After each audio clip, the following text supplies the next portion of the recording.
Hello, good morning. Tara, uwi tayo ng Mindoro. At maaga pa nga kami. Nandito na sa tricycle papuntang pier ng Batangas. At inihatid muna kami ni Kuya Gio, ang pamangkin ko. So, at si Tito Mike naman ang kasama namin pauwi ng Mindoro, ng Bulalakaw. Kami nagkaroon na si Iyas. Si Kuya Gio munang nagtutulak kay Bibi Ilyas at dito lang naman siya sa pier. Inihatid kami. At maaga pa nga kami nandito na 7:30 para maaga din kami makarating ng Bulalakaw na Mindoro. Sabi ko nga, pag hindi malakas ang alon ay ang sasakyan namin ay supercut o yung mabilisan, 1 oras lang at kalahati. Shoutout nga kay Kuya na naghatid sa amin, napakabait niya. Parang supercut Kuya. Dabi andya mo. Saan ang punta ni Iyas? Antok pa nga dyan si Bibi Ilyas dahil ang aga kong ginising para maaga kaming makaalis. Buti na lang ang bait talaga ni Kuya, pinauna kaming pasakay sa Starlight Ferry. So ayan, una yata kaming pasahero nito. After 7 years, ayan, kasama na natin si Bibi Ilyas pasakay ng barko, pauwi ng Bulalakaw. Sasakay guys. So matagal-tagal din dahil matagal din nakabakasyon. Yan ang bagahe namin. Thank you kay Kuya, pinauna kami. Ayun, may bird. Eh! Ba't yan may sugat sa ilong? Natusok? Bakit? Makate? Eh, dapat maiksi Huwag lagi niyo ang nang pansinin ang aking braso na parang kalaban sa digmaan, guys. Ang laki.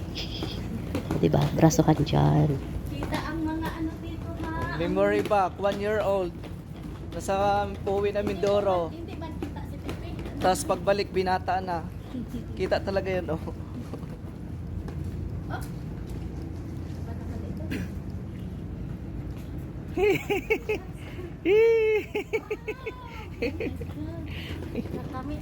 So yun guys, dito kami sasakay sa Starlight Ferry.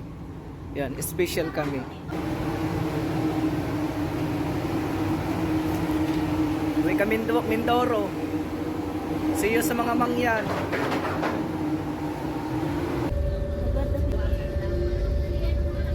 Busy manood kay Moana si Bibi Ilyas. Buti nga lang at may cartoon din sa Starlight Ferry. Nalilibang sa panonood kahit antok na. Tawa-tawa eh. Gustong-gusto yung pinapanood. So ayan, nakasakay na nga po kami sa barko. Bali, 1 oras kalahati lang ang aming biyahe. Tapos sasakay na naman kami ng bus. Mga 4 na oras or 5 oras na itong biyahe namin. Malayo-layo din. Yan ang sinakyan namin, oh. Wow! Kebelo! Dito na tayo. Iyas, sa Mindoro.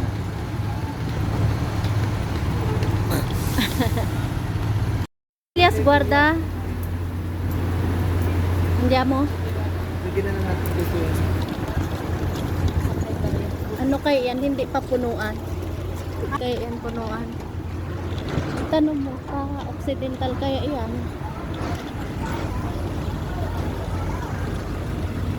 At ito nga, nakasakay na kami ng bus.